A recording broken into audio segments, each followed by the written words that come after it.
Hello everyone, welcome back to Lakshya academy. आप सभी का फिर से स्वागत है हमारे इस प्लेटफॉर्म पे जिसका नाम है लक्ष्य अकेडमी।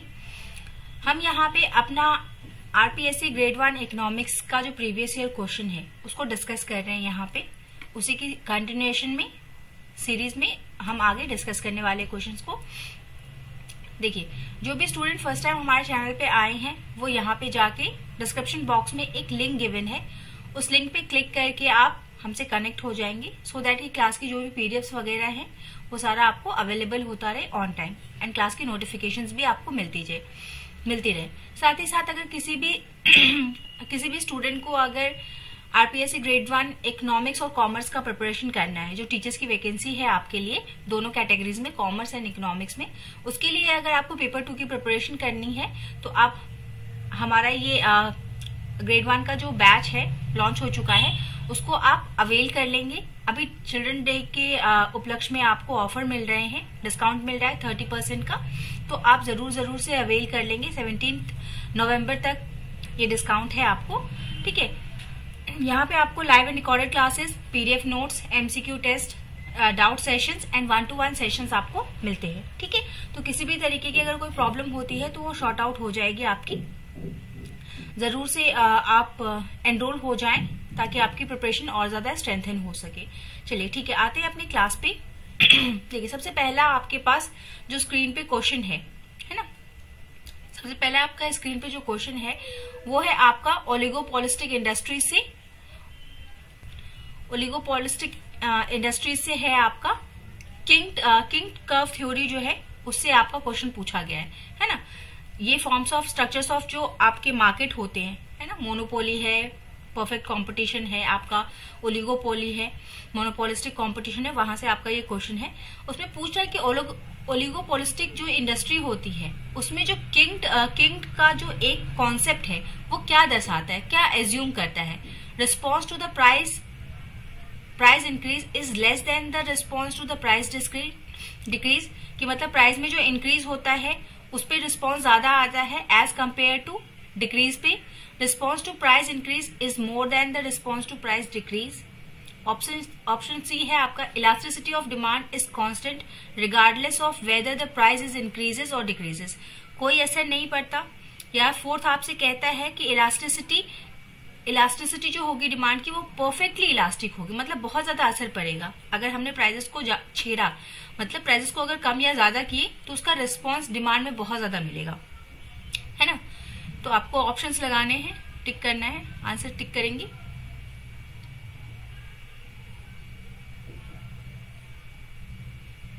देखिए, जिनका भी आंसर ए आ रहा है ना एकदम करेक्ट है कि response to the price increase is less than the response to price decrease, है ना। कुछ ऐसा होता है आपका डिमांड कर्व सीधा इस तरीके से ना होके इसमें क्या है एक किंग सा आ जाता है ना।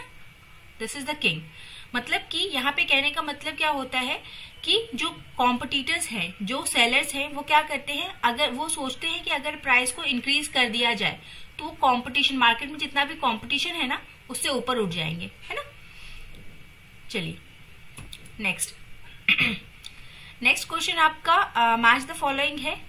ऐसे क्वेश्चंस आपको देखने को जरूर मिलेंगे और इनमें खासियत एक ये बात होती है कि अगर आपने 1 और 2 पकड़ लिया ना, इसमें से सही वाला ऑप्शन सही मैच कर लिया 1 और 2, तो बाकी आपका पूरा का पूरा क्वेश्चन सही हो जाता है। मेरे ख्याल से ये क्वेश्चन ज्यादा इजी रहते हैं आपके लिए। देखिए, फर्स्ट ऑप्शन है आपका विजुअल नॉन प्रोजेक्टेड एड। ये आपको कहाँ देखने को मिलता है, visual projected aid and activity aid and visual aids, ये कहाँ पे आपको मिलते हैं। देखिए, इसका सही ऑप्शन है आपका ए। विजुअल नॉन प्रोजेक्टेड एड्स जो होते हैं वो आपके ग्लोब के लिए होते हैं। देन बी के साथ है 4। विजुअल प्रोजेक्टेड एड्स जो होते हैं, प्रोजेक्शंस जो होते हैं आपके विजुअल, वो एग्जीबिशंस में काम आते हैं। एक्टिविटी एड आपका जो है ये आपका फिल्म्स के लिए है एंड विजुअल एड्स जो है वो ब्लैक बोर्ड्स के लिए है। ओके, नेक्स्ट क्वेश्चन आपकी स्क्रीन पे है कि द फर्स्ट किशोरावस्था पे डेटा एकत्र करने में अपना अधिकांश समय समर्पित करने वाले पहले मनोवैज्ञानिक कौन थे, है ना। आपको उस फिजियोलॉजिस्ट साइकोलॉजिस्ट का नाम बताना है जिन्होंने एडोलसेंस पे अपना रिसर्च किया है ना। उन्होंने डाटा कलेक्ट किया है, रिसर्च किया है उस पे, एडोलसेंस पे। उनका नाम आपको बताना है। फ्रोबेल, जिलर, पावलोव या फिर स्टैनली, किन्होंने ये आपका ये कॉन्सेप्ट दिया है, किन्होंने, कौन ऐसे साइकोलॉजिस्ट हैं, आपको नाम बताना है।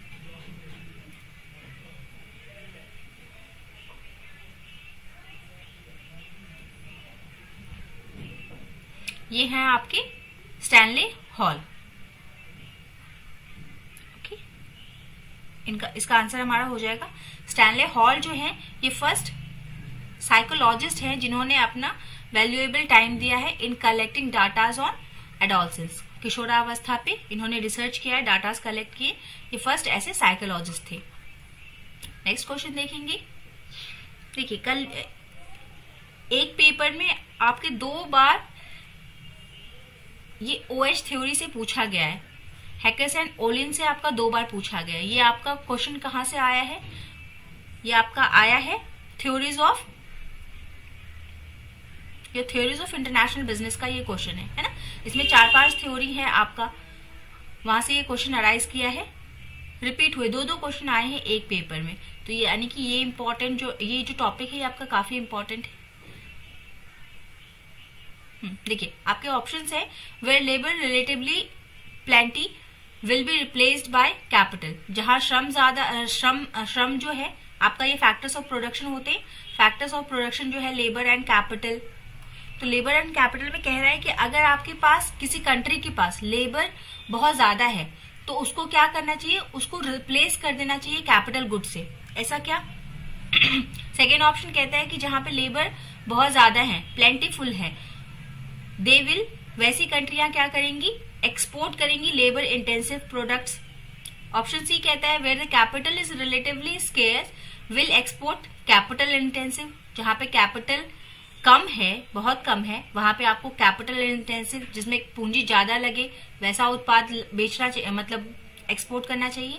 और फोर्थ क्या है आपका? None of these. जी, तो इस हिसाब से इसका आंसर क्या होगा आपका?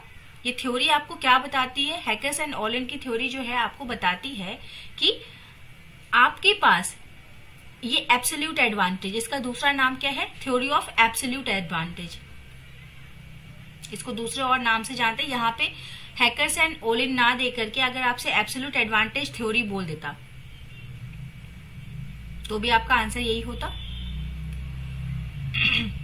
देखिए, यहाँ पे ये थ्योरी क्या कहता है कि कोई भी अगर कंट्री है वो अगर एक्सपोर्ट करना चाहती है तो वो ऐसे प्रोडक्ट्स को एक्सपोर्ट करेगी जिसमें जो उसका फैक्टर ऑफ प्रोडक्शन जो है वो उसके पास ज्यादा हो। जैसे अगर हमारी इंडिया है, for example our country India क्या है? एक लेबर इंटेंसिव कंट्री है, मतलब वहां पे लेबर बहुत चीप है, बहुत सस्ता है। तो हम ऐसे प्रोडक्ट्स एक्सपोर्ट करेंगे जिसमें लेबर का ज्यादा यूज होता है, ना कि ऐसे प्रोडक्ट जिसमें कैपिटल, पूंजी ज्यादा लगती है। ओके, चलिए नेक्स्ट क्वेश्चन कह रहा है कि इनमें से कौन सा जो है आपका फंक्शन नहीं है कॉमर्शियल बैंक का। बहुत ही इजी क्वेश्चन है, ठीक है। रिसीट्स ऑफ डिपॉजिट, जमा की प्राप्ति करना, लैंडिंग ऑफ मनी, पैसे उधार देना, एजेंसी सर्विसेज, एजेंसी सेवाएं, और इशुइंग ऑफ करेंसी, मुद्रा जारी करना। इनमें से कौन सा काम नहीं है? तो देखिए, रिसिप्ट्स है, लैंडिंग्स है, एजेंसी का भी काम करती है कॉमर्शियल बैंक्स, बट जो आपका इशुइंग ऑफ करेंसी है ये आपका कॉमर्शियल बैंक का काम नहीं है। It is the function of your RBI, जो हमारी अपेक्स बैंक है उसका काम है ये, है ना। Issuing of currency is not the function of commercial bank. Next question देखेंगे। देखिए, नेक्स्ट क्वेश्चन कह रहा है कि एजुकेशनल साइकोलॉजी जो है, ठीक है, शैक्षिक मनोवैज्ञानिक शैक्षिक स्थितियों के मनोवैज्ञानिक पहलू का अध्ययन है। ये किन्होंने कहा है ना। देखिए, आपका जो एजुकेशनल साइकोलॉजी है, एजुकेशनल साइकोलॉजी के फादर कौन है आपके? एडवर्ड ली। एक क्वेश्चन ये भी आ सकता है, ये भी पूछा जा सकता है कि जो एजुकेशनल साइकोलॉजी है उनके फादर कौन है? तो एडवर्ड ली जो है आपके, he is the father of your educational psychology. Okay, but हमसे यहाँ पे क्वेश्चन क्या पूछा है कि हमको एक स्टेटमेंट दिया है, एक डेफिनेशन दी है और पूछा है कि ये किन्होंने दिया है, एलिस क्रो ने, स्किनर ने, स्टेफन ने या फिर ट्रो ने। किन्होंने आपको दी है कि जो शैक्षिक स्थितियों के मनोवैज्ञानिक पहलू का अध्ययन है ना। बात एकदम सही है। ये आपका दिया है किन्होंने जी, जिनका भी आंसर डी आ रहा है एकदम करेक्ट है। ट्रो ने ये डेफिनेशन दी है आपकी। ओके, कि जो आपकी एजुकेशनल साइकोलॉजी है वो उनकी जो मानसिक स्थिति है उसी का अध्ययन है, पहलू जो है उन्हीं का अध्ययन है। देखिए नेक्स्ट क्वेश्चन आपका मीन से है, बहुत ही इजी क्वेश्चन है, सभी को आता होगा। फटाफट से आंसर दे दें। This plus this plus this this this and this, सभी को ऐड कर देना है आपको। 3 और 3 6 से डिवाइड कर देना है। ओके,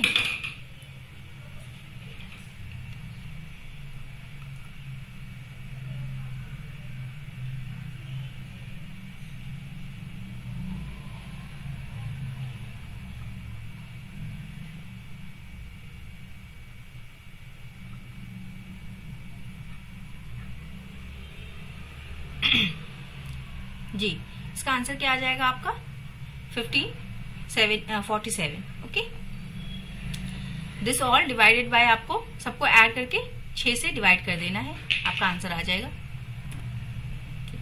देखिए इसका भी 2 क्वेश्चन रिपीट हो गया आपका, यानी कि आपका जो एक टॉपिक है जो mean median mode central tendency वाला जो चैप्टर है आपका, स्टैटिक्स का पोर्शन आता है आपका, बिजनेस स्टैटिक्स का, वो भी काफी इंपॉर्टेंट है। मतलब कि यहाँ पे एक ही पेपर में 2 क्वेश्चंस आपको यहाँ से भी देखने को मिल गए हैं, है ना।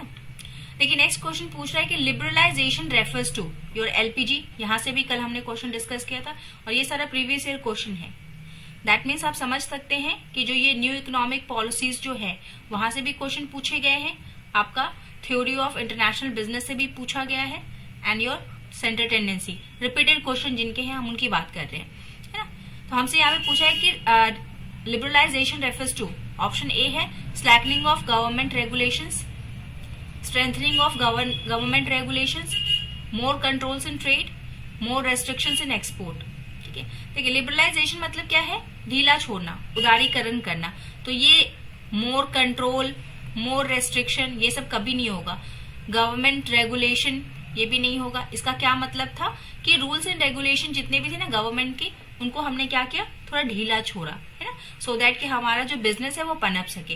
ये केस आपका कब का है, 19, ये स्टोरी कब की है आपकी, न्यू इकोनॉमिक पॉलिसी कब अडॉप्ट की गई है आपकी, 1991 में, है ना। हमारा एलपीजी इसी वक्त अडॉप्ट किया गया है। चलिए नेक्स्ट क्वेश्चन इज, ये क्वेश्चन आपसे पूछ रहा है कि द वेरिएबल आईएस मॉडल में वस्तुओं और सेवाओं के लिए बाजार और वास्तविक धन संतुलन के लिए बाजार को जोड़ने वाला चर कौन सा है, कौन सा फैक्टर है जो कि आपके goods and services and the market for real money को कनेक्ट करता है ना, आपको ये बताना है। देखिए ऑप्शंस हैं आपके, consumption function, interest rate, price level and nominal money supply.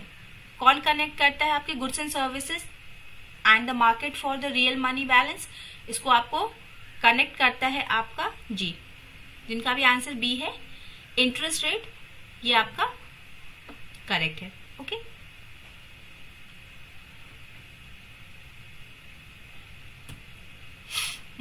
Next question देखेंगे, क्वेश्चन नंबर 10।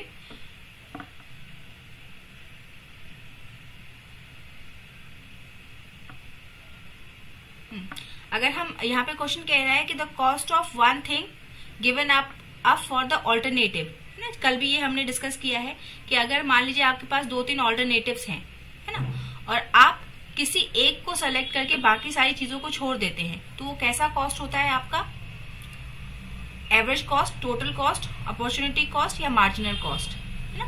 तो आपका करेक्ट आंसर हो जाएगा अपॉर्चुनिटी कॉस्ट, अपॉर्चुनिटी लॉस्ट। ये एक ऐसा कॉस्ट होता है जो कि आपकी अपॉर्चुनिटी लॉस होने की। नेक्स्ट क्वेश्चन देखेंगे, नेक्स्ट क्वेश्चन, क्वेश्चन नंबर 11। कि टोटल यूटिलिटी इज मैक्सिमम। देखिए ये भी बड़ा फेमस क्वेश्चन है सभी एग्जाम्स का।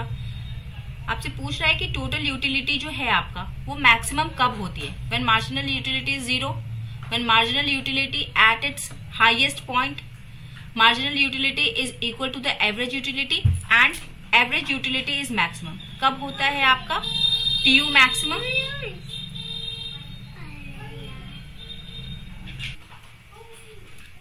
देखिए अगर इसका ग्राफ आपको याद रहता है ना तो ये क्वेश्चंस बड़े इजीली आपके सॉल्व हो जाते हैं, है ना। देखिए टोटल यूटिलिटी का कर्व कुछ इस तरीके से है आपका,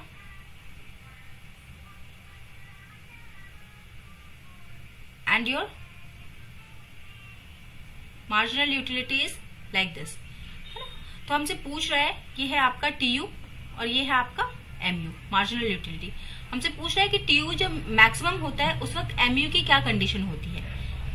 तो आपका जब भी थोड़ा ये डायग्राम थोड़ा सा गड़बड़ बन गया है। देखिए जब आपका टीयू मैक्सिमम होता है ना उस वक्त क्या है, ये आपका 0 हो जाता है, दिस पॉइंट। जब ये मैक्सिमम होगा तो आपका एमयू क्या है, 0 हो जाएगा।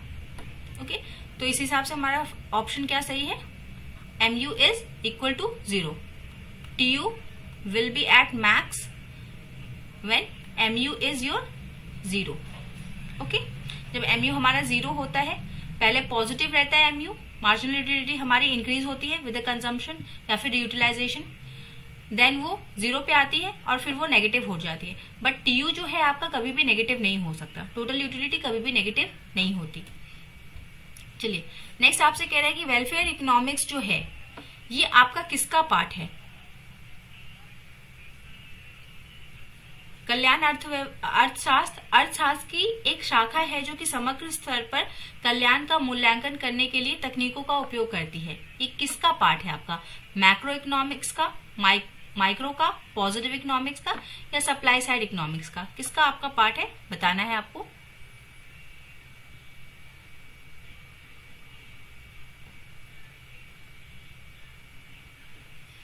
जी, ये किसका पार्ट है आपका? It is part of your micro economics, है ना।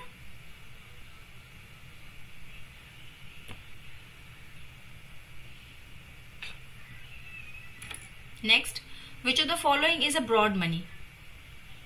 4 टाइप के हमारे पास मनी सप्लाईज होते हैं इन द मार्केट, जिनको हम M1, M2, M3 and M4 के नाम से जानते हैं। आपको बताना है तो ब्रॉड मनी जो है आपकी वो कौन सी है? M3 is your broad money, ठीक है।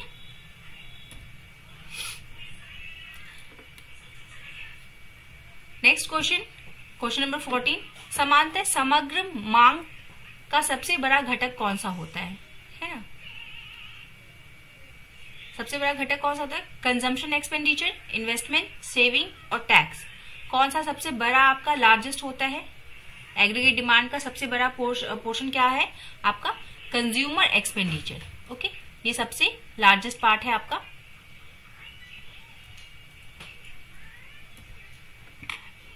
Next and the last question for the day कि स्पेयर्समैन रैंक कोरिलेशन का फॉर्मूला आपको बताना है ना। देखिए ये भी आ गया आपका स्टैटिस्टिक्स से, बिजनेस स्टैट से आपका क्वेश्चन है ये। पहली चीज आपको यहाँ पे नोट करनी है कि आपको सेंटर टेंडेंसी जो है आपका उसमें आपको मीन मीडियन मोड देख लेना है। देन आपको कोरिलेशन, स्पेयरमैन कोरिलेशन, पेयरसन, सारा रिग्रेशन है ना, ये सारा आपको देख लेना है इसी चैप्टर से। तो आपसे डायरेक्ट यहाँ पे फॉर्मूला पूछा है तो सिर्फ आप फॉर्मूला भी गो थ्रू कर लेंगे ना, सॉल्यूशन पे आपको जाने की उतनी ज्यादा जरूरत नहीं है। अगर फॉर्मूले भी कर लेंगे तो आपके 1-2 नंबर वहां से पक्के हो जाते हैं, ठीक है। तो देखिए इसका जिन्होंने भी देखा होगा एक बार भी वो इजीली कर पाएंगे कि इसका आपका जो फॉर्मूला है वो क्या होता है, P is equal to 1 - 6 sigma DI का square divided by n, bracket में n स्क्वायर माइनस 1। ओके, ये आपका क्या है? स्पेयरमैन रैंक कोरिलेशन का फॉर्मूला है। ओके, चलिए, thank you everyone, thank you for joining the session, have a nice day and keep preparing for the exams.